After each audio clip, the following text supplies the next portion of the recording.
اعوذ باللہ من الشیطان الرجیم بسم اللہ الرحمن الرحیم رب اشرح لی صدری ویسر لی امری واحلل عقدۃ من لسانی یفقہوا قولی واجعل لی وزیرا من اہلی رب زدنی علما رب زدنی علما رب زدنی علما آمین۔ بسم اللہ الرحمن الرحیم۔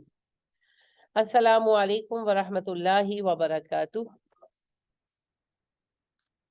سورۃ البقرہ ہے جی، ہم پڑھ رہے ہیں الحمدللہ، اور آیت ہے 221 جس سے آج ہم شروع کریں گے، دوسرا پارہ۔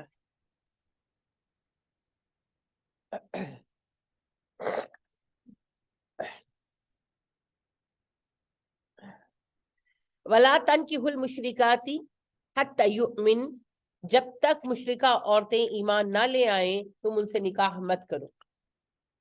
وَلَا أَمَةٌ مُؤْمِنَةٌ، ایک مومنہ عورت جو کنیز ہو کسی کی، خیر من مشرکات، ایک آزاد مشرکہ عورت سے بہتر ہے، ولو اعجبتکم، اگرچہ وہ تمہیں اچھی ہی کیوں نہ لگے۔ ولا تنکحوا المشرکین حتی یؤمنوا، اور نہ اپنی عورتیں مشرک مردوں کے نکاح میں دو جب تک مشرک لوگ ایمان نہ لے آئیں۔ ولا عبد مؤمن خیر من مشرک، ایک غلام مومن بہتر ہے آزاد مشرک مرد سے، ولو اعجبکم، اگرچہ وہ تمہیں اچھا ہی کیوں نہ لگے۔ تو بات یوں ہے جی، پہلے اول ٹائم میں منع نہیں کیا گیا، کیونکہ اکثر فیملیز میں یوں رہا، بیوی مسلمان ہو گئی، شوہر کافر، شوہر مسلمان ہو گیا، بیوی کافر، تو مکہ میں پھر پابندی نہیں لگائی گئی۔ مدینہ آ کر بھی پہلے سال کچھ نہیں کہا گیا، دوسرے سال یہ حکم آیا، بدر سے کچھ پہلے یا بدر کے بعد، کیونکہ اس کے بعد پھر نکاح ختم ہوئے، اور بدر میں جو ابو الاس تھے رضی اللہ تعالیٰ عنہ، بعد میں مسلمان ہوئے تھے، نبی اکرم صلی اللہ علیہ وسلم کے بڑے داماد تھے، حضرت زینب کے شوہر تھے، تو ان سے پھر آپ نے کہا کہ زینب کو واپس بھیج دیں، اور انہوں نے حضرت زینب کو پھر بھجوا دیا تھا۔ پھر خیر بعد ازاں 2 سال بعد ابو الاس خود بھی مسلمان ہو گئے تھے، اور اپنی بیوی ہی کے ساتھ رہے، مدینہ آ گئے تھے۔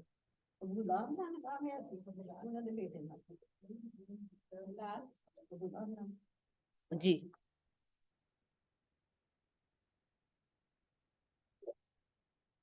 اچھا جی، تو اللہ نے کہا کہ ایک غلام بہتر ہے تمہارے لیے ایک آزاد مالدار مشرک مرد یا مشرکہ عورت سے، اگرچہ وہ تمہیں اچھے ہی لگتے ہو۔ یہ جو کہانی چلتی ہے نا، آئی لو ہم، آئی لو ہر، تو اللہ کہہ رہے اگرچہ تم لو ہی کیوں نہ کرتے ہو، لیکن مشرک مرد سے مشرکہ عورت سے شادی نہیں ہوگی۔ تو پھر ایسی شادیاں جو ہیں اگر کر لی جائیں تو کیا سٹیٹس ہے ان کا؟ ہاں جی بولا کریں آگے سے۔ اگر کوئی مسلمان مرد کسی مشرکہ عورت سے، یا کوئی مسلمان عورت کسی مشرک مرد سے شادی کر لیتی ہے، عدالتی شادی جسے آپ عرف عام میں کورٹ میرج کہتے ہیں، ویسے ہوتی وہ سول میرج ہے، تو کیا سٹیٹس ہے اس کا؟ نکاح ہوا کہ نہیں ہوا؟ تو اتنا سوچ کس بات پہ رہے؟ نکاح نہیں ہوا، حرام کاری ہے، زنا ہے، بالکل جائز نہیں ہے۔ ویسے اگر جائز بھی ہو تو مبنی کے بغیر نکاح نہیں ہوتا۔ اب صحیح کہہ رہے ہیں، وہ بھی ایک ایشو ہے، وہ بھی انشاءاللہ آگے آ جائے گا، لیکن ابھی بات شرک کی ہے، تو ماں باپ کی اجازت کے ساتھ بھی ہو۔ جیسے بھارت میں بہت سارے آزاد خیال، روشن خیال مسلمان گھرانے ایسے ہیں جو انٹر ریلیجن میرجز کو درست مانتے ہیں، تو بے شک ابا جی مانے، اماں جی مانے، دادا دادی مانے، پورا خاندان مانے، اللہ نہیں مانتا۔ تو جسے اللہ نہیں مانتا، قرآن نہیں مانتا، وہ حرام ہے، ابا جی کے مان لینے سے حلال نہیں ہو جائے گا۔ تو ایک مسلمان مرد اور مشرکہ عورت اور مسلمان عورت اور مشرک مرد کی شادی نہیں ہو سکتی، کسی بھی قانون کے تحت کر لیں، اسلام نہیں مانے۔ تو بدقسمتی سے جو آپ کے بچوں کے بڑے ہیرو ہیں، اور شاید آپ کے بھی پسندیدہ رہے ہوں گے، عامر خان صاحب، شاہ رخ خان صاحب، ان سب کی تو بیویاں ہندو ہیں، سیف علی خان صاحب ان کی بھی ہندو ہیں، تو آپ مجھے بتائیں، تو ان کے نہ تو ان کی شادیاں جائز ہیں اور نہ ان کی اولادیں جائز ہیں، اور کیا سٹیٹس ہے ہمارے بچوں کا جو پھر اٹھ کر کہتے ہیں آئی لو ہم.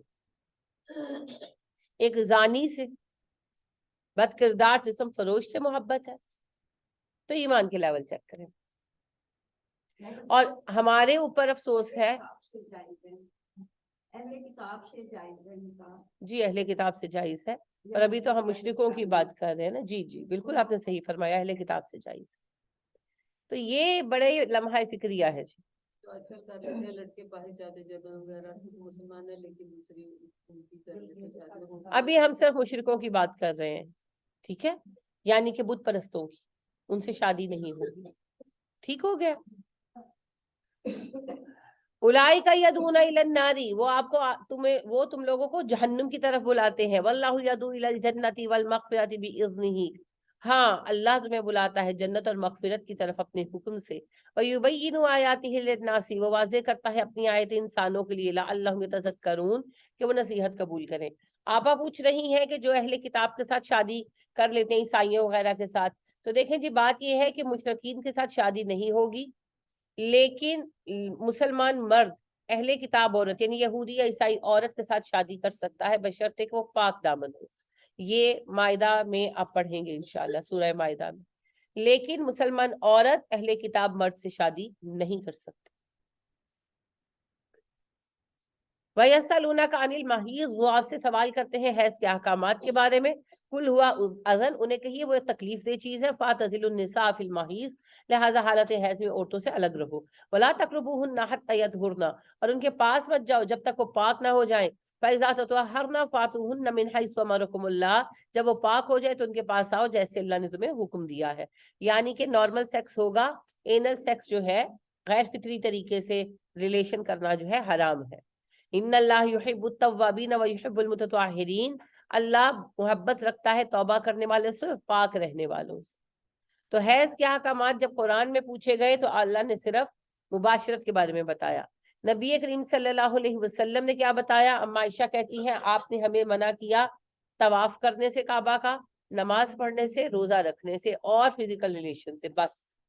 باقی اب جو آپ کے یہاں یہ بحث چلتی ہے کہ قرآن نہیں پڑھنا، ذکر نہیں کرنا، یہ نہیں کرنا، فلاں نہیں کرنا، یہ سب آپ کی باتیں ہیں، ان میں کوئی حقیقت نہیں. نساؤکم حرث لکم، عورتیں تمہاری کھیتیاں ہیں. فاتوا حرثکم ان شئتم، اپنی کھیتیوں میں جیسے چاہے آؤ. یعنی کہ فزیکل ریلیشن نارمل ہوگا، غیر فطری نہیں ہوگا.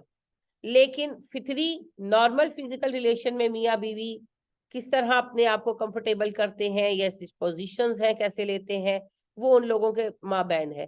یہ واقعی باقاعدہ کیس آیا. تو ہم تو ہر چیز کو مذاق بنا لیتے ہیں نا، لیکن دیکھیں جی سیکس بھی زندگی کا حصہ ہے. جس طرح کھانا پینے میں حلال و حرام ہے تو فزیکل ریلیشن میں بھی تو حلال و حرام ہے نا. تو یہود کے ساتھ رہتے تھے مدینہ والے، اور یہود نے بہت ساری باتیں بنا رکھی تھی. مکہ والے اکیلے تھے، ان کا ایسا نہیں تھا. تو ایک مہاجر صحابی کی شادی ایک انصاری خاتون کے ساتھ ہوئی، تو انہوں نے فزیکل ریلیشن میں ان سے پوسچر بدلنے کو کہا بیوی سے. تو اس نے کہا کہ یہ حرام ہے. صرف ایک ہی صورت جائز ہے جو عام طور پر ہوتی ہے کہ عورت نیچے ہوتی ہے مرد اوپر، اور کوئی پوزیشن جائز نہیں. تو اس پر دونوں میاں بیوی میں بات بڑھ گئی. تو پھر بات نبی کریم صلی اللہ علیہ وسلم کے پاس آئی اور آپ سے انہوں نے سوال کیا اس بارے میں. تو آپ صلی اللہ علیہ وسلم نے یہی آیت پڑھی اور آپ صلی اللہ علیہ وسلم نے کہا کہ جب تک فطری طریقے سے تم اکٹھے ہوتے ہو، نیچرل سیکس کرتے ہو، تو اس میں کوئی حرج نہیں کہ تم کس طرح اپنے آپس میں اکٹھے ہوتے ہو. تو اینل سیکس منع ہے، یعنی کہ غیر فطری طریقے سے سیکس منع ہے. جس طرح بعض لوگ جن کے دماغ خراب ہیں وہ پاخانے والی جگہ پر سیکس کرتے ہیں، وہ حرام ہے. اسے اینل سیکس کہتے ہیں، غیر فطری سیکس کہتے ہیں، یہ حرام ہے. نارمل سیکس ہوگا، لیکن نارمل سیکس کرتے ہوئے اب میاں بیوی کی مرضی ہے، وہ اپنی پوزیشنز جس طرح چاہے کر سکتے ہیں. تو اس میں کوئی اعتراض کی بات نہیں، ٹھیک ہے. اور یہ کوئی مذاق کی بات بھی نہیں ہے، کیونکہ شادیاں تو ہونی ہے نا، لوگوں کو مختلف طرح کے پرابلمز آتے ہیں. جیسے ایک بندے کی شادی 20-22 سال کی عمر میں ہوئی، اب ظاہر ہے 40-50 سال کا ساتھ رہنا ہے، تو لوگ جو ہیں ایک دوسرے سے تھک جاتے ہیں، بور ہوتے ہیں. تو اس میں پھر اللہ نے یہ رعایت رکھی ہے، you can change your positions and all these things. تو اس بات کو کوئی ہوا بنانے کی اور کوئی ٹھٹھا بنانے کی ضرورت نہیں ہے. ہمارے بچے زیادہ تر سیکشل میٹرز میں خراب کیوں ہوتے ہیں؟ کیونکہ ہم ان کو کچھ نہیں بتاتے، ان سے بات کرنا پسند نہیں کرتے. اگر وہ کچھ پوچھنا بھی چاہیں ہم سننا پسند نہیں کرتے، پھر وہ جا کر سرچ کرتے ہیں نیٹ کے اوپر